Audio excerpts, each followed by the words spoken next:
afternoon, everybody. This is your boy D-Mac. And I don't really want much of nothing, man. I'm just want to get on here and reflect a little bit today because I usually take the weekends off to spend time with my grandbabies and my wife. And she works a hard week, long hours and stuff like that. Like I say, I be chilling and doing my thing. So I have to make out time for the family and, family events and things of that nature. So you don't really want to get too much activity out of me on the weekend, except every now and then, unless something important comes up, But it don't take too much away from my family time. But yeah, I was just reflecting on life, where we are in this world right now and the things that are going on right now. And, we have generations that are coming up. I look at my grandkids and I think about what's going to be going on when my grandson, who's 2 years old now, what's going to be going on during his time? What is he going to be facing? What type of prejudices will he be experiencing, if any? Which I hope none, but who's to say? We wouldn't have thought back when the civil rights movement first started that we would still be singing the same song with no results. So, who's to say what they're going to be going through during their lifetime? I hope it gets better. But the word that was prophesied seems to contradict that theory. So it is what it is. All we can do is really prepare our children, prepare the next generation for what is to come. And that's by way of the word. Now, if you're not a believer of the Bible, then, whatever you believe, make sure that your child has a strong foundation in whatever that is, because this is what ultimately is going to determine whether a child becomes a upright, standing citizen or, going left.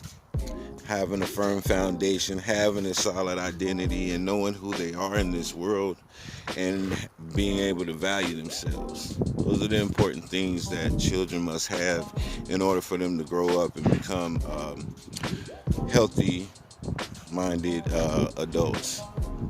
Now, I'm getting up there in age, and I'm still able to relate on certain aspects, but there's certain things that are falling out of my grasp. The kids that I deal with and that I mentor and stuff like that, they keep me up on the new slang and the new fads and the new things that are going on in the culture so that I can stay familiar and I can stay connected. And, a lot of these things are starting to bother me as far as the hopelessness that a lot of kids have. That's the thing that seems to bother me the most, is the hopelessness. There was a time when there was kids who had to get it out of the mud. There was a time when a lot of these kids had absolutely nobody to turn to at all in life, and they had no other choice but to go out in the streets and to do certain things. But there's some of you out there who don't have to do none of this. You don't have to be out there in the streets. You have a support system. You have a loving family. And you often have a mom who's willing to die for you. But that's not enough for you.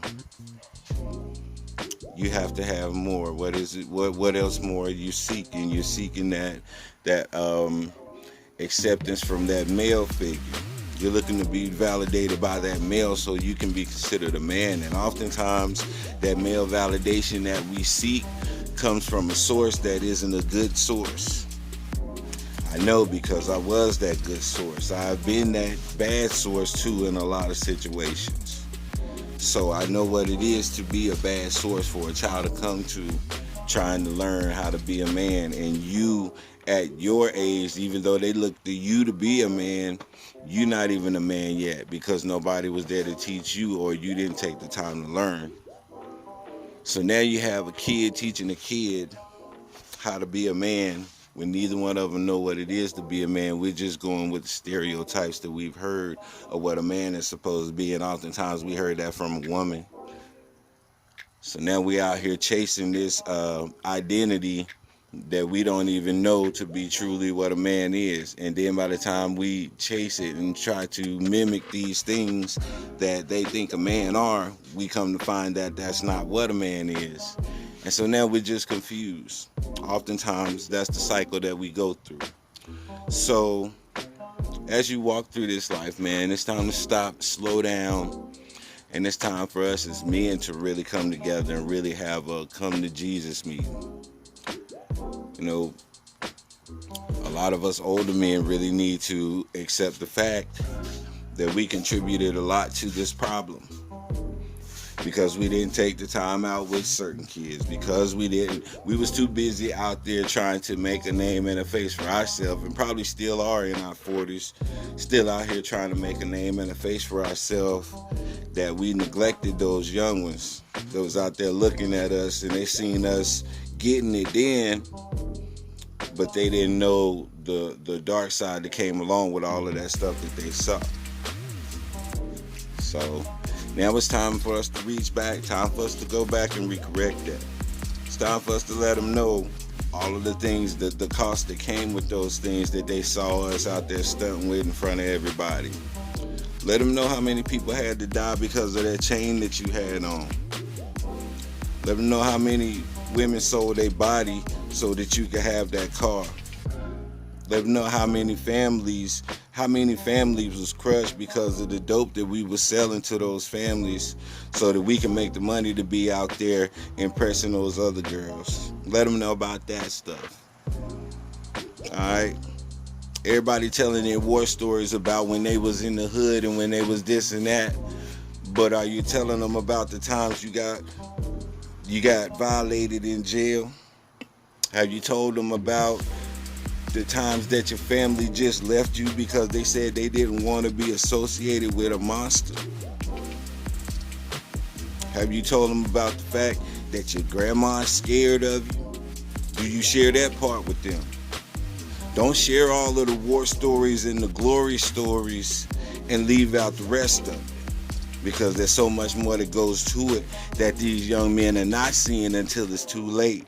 And then by the time they see it, they already in that predicament. So now all they can do is experience it for themselves. And now they madder because they're like, didn't nobody tell me this part of the game? They told me all the other stuff, but they didn't tell me this part of the game. Yeah, OGs, we got to reach back and tie up some loose strings. And when I say OGs, I'm talking about you cats my age in your 40s. We got to reach back and tie up some loose strings that we failed to tie up in the beginning. It was some kids that we taught them how to go out and get a girl. We taught them how to lure a girl in and entice a woman, but we didn't teach them how to maintain a relationship. See, these are the things that we have to reach back and tie up the loose ends on. So this is your boy D-Mac. I just wanted to put out a little thought for the day. And everybody be blessed on this beautiful day. And I'll check y'all out tomorrow with some more sports commentary or social commentary or both. You know what I say, sticks and stones can break your bones, but the word can always heal you. I'm out.